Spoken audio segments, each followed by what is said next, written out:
رمضان کا مہینہ اس میں روزے رکھتے ہیں، اعتکاف کرتے ہیں، پھر جب رمضان ختم ہو جاتا تھا، شوال کی پہلی تاریخ ہو گئی تو وہاں سے حج کے مہینے شروع ہوتے ہیں، حج کے مہینے اس کا کیا مطلب ہے؟ اس کا مطلب یہ ہے اگر کوئی شخص رمضان میں حج کا احرام باندھنا چاہے تو اس کی اجازت نہیں ہے، کیونکہ وہ حج کا احرام شمار نہیں ہوگا. کیوں؟ ابھی شوال شروع نہیں ہوا.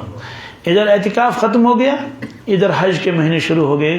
گویا کہ اس کی ترتیب یہ ہے کہ ایک شخص پہلے صرف نمازیں پڑھتا تھا پابندی کے ساتھ، پھر روزہ بھی رکھا، اس میں نماز بھی پڑھ لی، تراویح بھی پڑھ لی، پھر اعتکاف بھی کیا، اور زیادہ قرب نصیب کیا. اللہ نے اس کو اعتکاف میں بیٹھا، کسی سے کوئی بول چال نہیں. اس کے بعد پھر حج کی تیاری ہوگی. حج کی آج تو حج جو ہے یہ وہاں پہنچنا گھنٹوں کا کام ہے. کس کا؟ پہلے زمانے میں گھنٹوں کا کام نہیں تھا. کل بھی ایک ساتھی گیا حج میں. کب؟ جی کل اس کی فلائٹ تھی اور اس کی والدہ بھی ساتھ تھی. تو پھر میں نے اس کو رات کو فون کیا، اس نے کہا میں دلی میں جہاز میں بیٹھا ہوا ہوں. لیکن پہلے زمانے میں ایسا تو نہیں تھا. 6 مہینے پہلے، 3 مہینے پہلے لوگ جاتے تھے. کس کے لیے؟ حج کے لیے.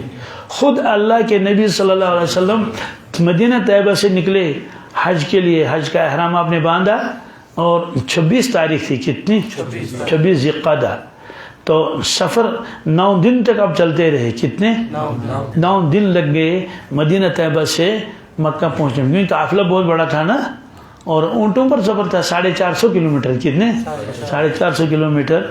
تو 4 ذی الحجہ کو آپ مکہ شریف پہنچے، پھر جو ہے وہ 14 ذی الحجہ کو آپ واپس تشریف لے گئے.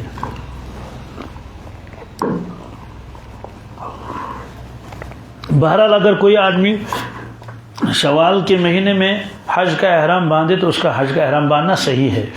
تو اب حج کے کتنے مہینے ہو گئے؟ تقریباً 2.5 مہینے. شوال، ذی القعدہ اور ذی الحجہ کا یہ پہلا عشرہ. ذی الحجہ کے پہلے عشرے میں 2 کام ہوتے ہیں. ایک ہوتا ہے حج، ایک ہوتی ہے قربانی. اللہ تبارک تعالیٰ نے قرآن پاک میں جن 10 راتوں کی قسم کھائی ہے، مفسرین کرام فرماتے ہیں یہ ذی الحجہ کی شروع کی 10 راتیں ہیں. والفجر، قسم ہے صبح کی نماز کی. قسم ہے صبح کی نماز. تو صبح کی نماز بہت اہم ہے کیونکہ نور کا وقت ہے. والصبح اذا تنفس، ایک جگہ اللہ نے فرمایا قسم ہے صبح کی. کیا؟ ایک قسم ہے فجر نماز کی، ایک قسم ہے صبح کی، جب وہ سانس لیتا ہے صبح، یعنی جب صبح آتی ہے. ولیال عشر، اور قسم ہے 10 راتوں کی. یہ 10 راتیں کون سی ہیں؟ یہ 10 راتیں ہی ذی الحجہ کی شروع کی 10 راتیں ہیں. تو راتوں کی قسم کیوں کھائی؟ فرمایا کہ اس کے دن بھی متبرک ہیں، اس کی راتیں بھی متبرک ہیں، اور ان میں جو عبادت کرے گا بڑا ثواب اس کو ملے گا. تو ان 10 دنوں میں جو روزہ رکھے گا، ہر روزے کے بدلے میں اس کو 1 سال روزہ رکھنے کا ثواب ملے گا. پہلے 9 دنوں کا رکھے گا، 10ویں دن تو حرام ہے کیونکہ وہ تو قربانی کا دن ہے. تو ہر کے بعد 1 سال کی ثواب ملے گا. اور اگر کوئی عرفے کے دن رکھے روزہ، کس کے دن؟ عرفے کے دن روزہ رکھے گا تو اس کو ثواب تو مل ہی جائے گا، اس کے علاوہ اس کے پچھلے 1 سال کے گناہ معاف ہو جائیں گے. آئندہ سال کے لیے بھی اگر اس کی زندگی ہوگی تو 1 سال کے گناہ ایڈوانس معاف ہوں گے. یہ مراد صغیرہ ہے. کیا؟ اس کا مطلب یہ نہیں کہ ٹھیک ہے پھر میں نے روزہ رکھ لیا اب میں گناہ خوب کروں. نہیں، یہ صرف فضیلت ہے. کیا؟ ایک ہی پہلو نہیں دیکھنا چاہیے. فضیلت ہے کہ آپ کو اتنا ملے گا، آپ کو اتنا کہ اگر بشر ہیں آپ، بشری تقاضے کی وجہ کوئی چھوٹا گناہ موٹا گناہ ہو گیا تو وہ بھی اللہ معاف کر دیں گے. تو خلاصہ یہ نکلا دن کو روزہ ہے دن کا. اور رات کے بارے میں کیا ہے؟ ترمذی شریف میں روایت ہے کہ اس کی ہر رات کے اندر عبادت کا ثواب شب قدر کے برابر ہے. کس کے؟ اس کی وجہ میں بھی بتاتا ہوں. یہ ایک ہوتی ہے مزدوری، ایک ہوتا ہے انعام. آپ کا سیلز مین ہے اور آپ نے اس سے کہا کہ بھائی آپ 9 بجے آیا کریں گے اور 5 بجے آپ کی چھٹی ہے. تو اس نے کہا ٹھیک ہے 9 بجے اس کو آنا ہے، لیکن وہ 8 ہی بجے آ رہا ہے. کتنے بجے؟ 8 بجے سے آ رہا ہے اور دکان کھولتا ہے اور کام کرتا ہے. 5 کے بجائے 6 بجے نکلتا ہے. تو ہمیشہ اس کا یہ معمول ہے، 8 ہی بجے پہنچ جاتا ہے، 8:15 بجے پہنچ جاتے ہیں وقت سے پہلے، اور وہاں کام کر لیتے خود ہی. تو جو دکاندار ہوگا، دکان کا مالک ہے، اس سے محبت ہوگی نہیں ہوگی؟ بہت محبت ہوگی کہ یہ تو کتنا وفادار ہے اور کتنی خدمت کرتا ہے، کتنا خیال رکھتا ہے، اور پھر امانت دار بھی ہے. تو محبت ہوگی اس کے ساتھ. اسے پوچھے گا کہ بیٹے آپ کے گھر میں کتنے افراد ہیں اور آپ کے ذریعہ آمدنی اور کیا ہے اس کے علاوہ؟ اس نے کہا اس کے علاوہ کوئی ذریعہ آمدنی نہیں ہے اور میرے اتنے بال بچے ہیں. تو دکاندار کو اس کے ساتھ محبت ہوگی، فیکٹری والے کو تو ضرور اس کی ضرورتوں کو پورا کرے گا کہ بھئی عیدی لے لو اپنے بچوں کے لیے وغیرہ ذالک. تو تنخواہ الگ ہے اور انعام الگ ہے.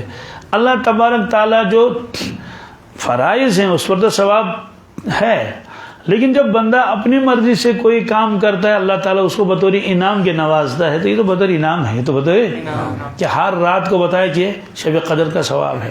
تو 2 کام اس میں ہوتے ہیں. ایک حج کا، جی حج شروع کہاں سے ہوتا ہے؟ حج کے دن یہ 6 ہیں. کتنے؟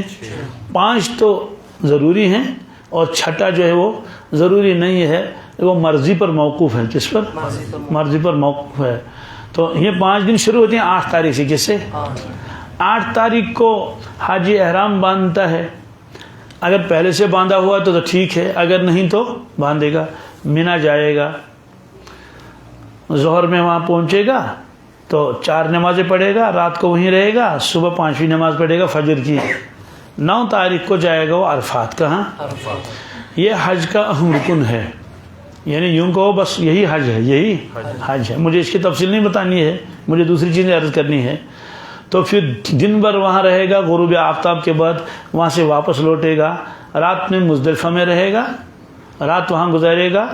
پھر 10 تاریخ صبح کو فجر کی نماز اول وقت میں پڑھ لے گا تو طلوع آفتاب سے تھوڑا پہلے نکلے گا مینا کے لیے.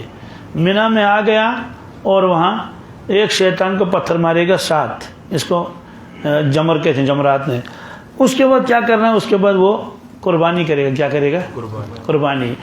چونکہ حج ان دنوں میں ہوتا ہے، ان دنوں میں، اس لیے ان دنوں کے علاوہ حج نہیں ہوگا. حج تو قربانی بھی انہی دنوں میں ہوتی ہے. 3 دن قربانی کے ہیں، 10 11 12 کی غروب آفتاب سے پہلے ذبح کر لے تو قربانی بھی ان کے علاوہ نہیں ہو سکتی ہے. کوئی آدمی ویسے نفل صدقہ خیرات کرے وہ الگ مسئلہ ہے، لیکن قربانی کے یہ دن متعین ہیں، حج کے یہ دن. اور حج ہوتا ہے ایک ہی جگہ، حج ہوتا ہے دنیا میں اور کہیں نہیں ہوتا ہے.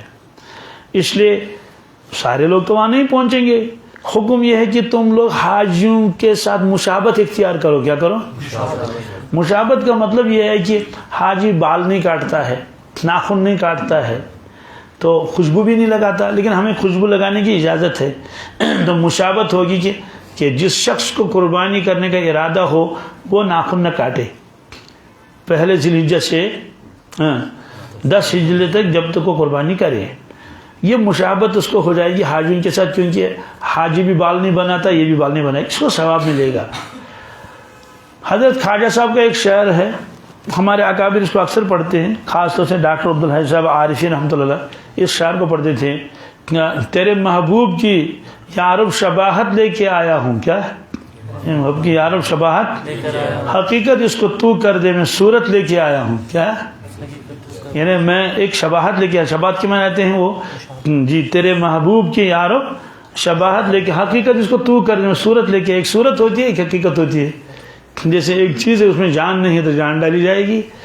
تو جن حضرات کو قربانی کرنے کا ارادہ ہو وہ ان دنوں بال نہ بنائیں اور ناخن نہ کاٹے. حاجی بال بنائے گا، ناخن کاٹے گا تو جرمانے میں ایک بھیڑ ذبح کرنی پڑے گی اور اس کا گوشت خود نہیں کھا سکتا. لیکن ہم کو جرمانہ نہیں ہے، جرمانہ کیونکہ ہم احرام میں نہیں ہیں. لیکن اگر کاٹیں گے تو وہ ثواب سب ختم ہو جائے گا. اس لیے ان دنوں تک کیا کرے؟ انتظار کر لے. اللہ کے نبی صلی اللہ علیہ وسلم نے قربانی کی ہے مینا میں. آپ 10 سال مدینہ طیبہ میں رہے اور 10 سال میں تو آپ نے ہمیشہ وہیں قربانی کی سوائے 1 سال کے. اور آپ اول وقت نماز پڑھتے تھے اس کی بقرہ عید کی نماز، عید الاضحیٰ. پھر کبھی عیدگاہ میں ہی آپ قربانی کے جانور کو ذبح کرتے تھے. ایک تو لوگ دیکھیں کہ قربانی کا وقت ہو گیا. دوسری بات ہے کہ دور دور سے غربا آتے تھے فقراء، تو وہ یہاں سے لے کر گوشت لے کر جاتے تھے اپنے گھر اولی وقت میں. تو لیکن جس سال آپ نے حج فرمایا اس سال آپ نے قربانی کہاں کی؟ مکہ المکرمہ میں مسجد خیف کے پاس آپ کا خیمہ تھا. شرعی اعتبار سے مسئلے کی روح سے صرف ایک قربانی ان پر لازم تھی، بھیڑ یا بکری، اور اگر بڑا جانور ہے چونکہ وہاں اونٹ ذبح کرتے تھے اس میں ایک حصہ اس میں، لیکن عملاً آپ نے 100 اونٹ کی قربانی کی. کتنے؟ 100 اونٹ کی قربانی کی تھی. کچھ اونٹ تو آپ مدینہ طیبہ سے اپنے ساتھ لائے تھے، اور کچھ اونٹ حضرت سیدنا علی رضی اللہ تعالیٰ عنہ یمن سے لائے تھے. تو بہرحال جس وقت آپ نے قربانی کرنے کا ارادہ کیا تو اونٹوں کا ریوڑ سامنے تھا. حضرت عبداللہ فرماتے ہیں رضی اللہ تعالیٰ عنہ، ایک عجیب منظر میں نے میرے آنکھوں نے دیکھا جو اس سے پہلے میں نے کبھی نہیں دیکھا. وہ عجیب منظر کیا تھا؟ اہل عرب جب اونٹ کو نہر کرتے ہیں، ایک ہے ذبح. ذبح کہتے ہیں کسی جانور کو لٹانا زمین کے اوپر، پھر اس کے پاؤں بند کر کے جیسا بھی ہو پھر اس کو ذبح کرتے ہیں، بسم اللہ اللہ اکبر، یہ ذبح کہلاتا ہے. لیکن اونٹ کو کھڑے کھڑے ہی نہر کیا جاتا ہے. قرآن پاک میں فصل لربک وانحر، یہ نہر پھر خون نکلتا اس کے. لیکن اونٹ جو ہے یہ طاقتور جانور ہے، شرارتی بھی ہے، یہ حملہ بھی کرتا ہے. بہت سارے لوگ ان کی کھوپڑیاں کھائی ہیں، تو اس لیے وہ احتیاطاً اس کے ایک ٹانگ کو رکھتے تھے باندھ کے کسی ستون کے ساتھ، کسی کھونٹی کے ساتھ، مضبوط چیز کے ساتھ، تاکہ بھاگے نہیں. اور دوسرے پیر کو یہ لوگ دوسری ٹانگ اس کو فولڈ کر کے رکھتے تھے ایسے موڑ کے، تو اس میں بھی رسی باندھتے تھے. اب 3 ہی ٹانگوں پر کھڑا ہے، کتنی؟ اور ان 3 میں بھی ایک ٹانگ جو ہے وہ بندھی ہوئی ہے. پھر نکیل بھی ہے. تو جب نہر کرنے کا ارادہ کرتے تھے تو ایک آدمی نکیل پکڑ کے آپ اس اونٹ کی گردن کو اس طرف کرتے تھے، جیسے یہاں سامنے اس کی گردن ہے، یوں موڑیں گے. تو جب یوں موڑیں گے تو ادھر جو آدمی کھڑا ہے اس کی طرف نظر نہیں رہے گی. تو وہ چھری چھپا کے رکھتا تھا، کیونکہ اونٹ دیکھتا تھا اس کے ہاتھ میں چھری ہے. تو جب دیکھا کہ اس کی گردن ادھر کو لے گئے تو چپکے سے آتا تھا اور اس کو برچھا مارتا تھا یہاں سینے میں، اور خون نکل گیا. پھر وہ جو ہے وہ خود ہی بیٹھ جاتا تھا. اس کے بعد اس کو گوشت کو وغیرہ کاٹتے تھے، کھال وال اتارتے تھے. یہی طریقہ تھا. تو حضرت عبداللہ فرماتے ہیں رضی اللہ تعالیٰ عنہ 100 اونٹ تھے. جس وقت اللہ کے نبی صلی اللہ علیہ وسلم نے قربانی کرنے کا ارادہ کیا، آپ کھڑے ہو گئے، احرام باندھے ہوئے تھے.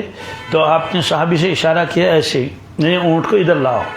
تو اس نے ایک اونٹ کو اشارہ کیا لانے کے لیے، وہ اونٹ خود چل کر آگے جلدی سے. کیا یعنی اس کے ٹاؤں بندے ہوئے نہیں تھے. آپ نے بسم اللہ اللہ اکبر کر کے اس کو برشا مارا، اور جب دوسرے اونٹوں نے دیکھا تو وہ خود آ گئے، وہ بھاگے نہیں، وہ خود آگے. اور بھیڑ لگ گئی، اور ہر جو ایسے اپنی گردن کو سامنے کر رہا ہے، جیسے بھیڑ لگتی ہے نا کہیں ایسے، یعنی وہ بھاگے نہیں. تو آپ کہیں بسم اللہ اللہ اکبر، بسم اللہ اللہ اکبر، یوں کر کر کے آپ نے ان کو وہ کیا، نہر کیا. تو اس کی وجہ لکھی، وہ پہچانتے تھے کہ یہ اللہ کے نبی صلی اللہ علیہ وسلم ہے، اور آج قربانی کا دن ہے، اللہ کے نام پر قربان ہونا ہے. اور کس کے دست مبارک سے؟ اللہ کے نبی صلی اللہ علیہ وسلم کے دست مبارک سے. وہ یہی کہتا ہے، یہ منظر دیکھ کر میں حیران ہو گیا. ورنہ اونٹ جو ہے وہ بھاگتا ہے، ہر ایک کو جان پیاری ہے نا، کیوں جان دے، تو حملہ بھی کرتا ہے. لیکن یہ لوگ تو جان دینے کے لیے ایک دوسرے کے آگے بڑھ رہے ہیں. یہ منظر آپ نے دیکھا. تو 63 اونٹ آپ نے نہر کیے. کتنے؟ 63 اونٹ نہر کیے آپ نے. تو اس کے بعد بس چھری حضرت علی کو دے دی، آپ یہ لے لیں. تو شارحین نے لکھا ہے کہ سب اونٹ تو آپ ہی کی طرف سے تھے نا، صحابہ کی طرف سے نہیں، صرف آپ کی طرف سے. تو سب اونٹ کیوں نہیں آپ نے اپنے دستمال ذبح کیے؟ اس کا جواب لکھا ہے کہ آپ کی عمر مبارک 63 سال تھی. کتنی؟ اسے آپ نے 63 اونٹ ذبح کیے. سوال ہے کہ ابھی تو حضرت تو دنیا میں تشریف فرما تھے، تو آپ کو کیسے پتہ چلا کہ ہماری عمر مبارک کتنی ہے؟ بھائی ہم سے کوئی پوچھے گا تمہاری عمر کتنی، ہم کہیں گے ہمیں معلوم نہیں ہے. وہ تو ہمارا معاملہ ہے نا، اللہ کے نبی صلی اللہ علیہ وسلم کا معاملہ دوسرا تھا. آپ نے خود فرمایا عرفات کے میدان میں صحابہ سے کہ آج کون سا دن ہے، یہ کون سا میدان ہے؟ عرض کیا گیا یہ عرفات ہے، آج 9 تاریخ ہے. آپ نے فرمایا کہ جب آئندہ سال یہ تاریخ آئے گی 9 تاریخ، شاید آپ کی اور میری ملاقات نہیں ہوگی. یہ اشارہ تھا. اور ایک مقام پر آپ نے فرمایا خذوا عنی مناسککم، خذوا عنی مناسککم، لوگوں حج کے افعال مجھ سے سیکھو، مجھ سے. مطلب یہ ہے کہ خوب سیکھو، اور کوئی یہ نہ سمجھے ٹھیک ہے سیکھنے کی تو زندگی ہے، کچھ اس سال سیکھیں گے، کچھ اگلے سال سیکھیں گے. آپ نے فرمایا خذوا عنی مناسککم فإنی امرؤ مقبوض، کہ اس لیے کہ مجھے واپس لیا جائے گا. مجھے مقبوض کے معنی مجھے اٹھا لیا جائے گا. تو آپ کو معلوم تھا کہ یہ حجۃ الوداع ہے. یہ حجۃ اس کو ودا اور وعدہ دونوں پڑھ سکتے ہیں. حجۃ الوداع ہے یعنی وہ حج جس میں آپ نے امت کو الوداع کیا. اسی کے سارے لوگ تو مدینہ طیبہ کے نہیں تھے، باقی علاقوں کے تھے نا. تو یہ گویا آخری ملاقات تھی ان کی اس کے حج میں. اور اس حج میں اکثر صحابہ تشریف لائے تھے، کیونکہ حج وہ فرض ہوا تھا 9 تاریخ میں. کس میں؟ 9 ہجری میں. تو 9 ہجری میں آپ خود تشریف نہیں لائے، اپنے بدلے میں آپ نے حضرت سیدنا ابو بکر صدیق رضی اللہ تعالیٰ عنہ کو بھیجا امیر الحاج بنا کر. کیا؟ یہ حاجیوں کے امیر ہیں، تو ان کو لے جاؤ اور حج کراؤ. تو حضرت ابو بکر صدیق رضی اللہ تعالیٰ نے حج کرایا صحابہ کرام کو. لیکن اس کے بعد جو اگلا سال آ گیا سن 10 ہجری، اس نے اپنے پہلے سے اعلان کروائی جگہ جگہ جہاں کا آدمی ملتا تھا ان سے کہتے تھے کہ وہاں لوگوں کو بتاؤ اس سال حج کو آئیں، اس سال اس سال حج کو آئیں. تو صرف مرد حضرات کی تعداد 1,24,000 سے زیادہ تھی. کیا؟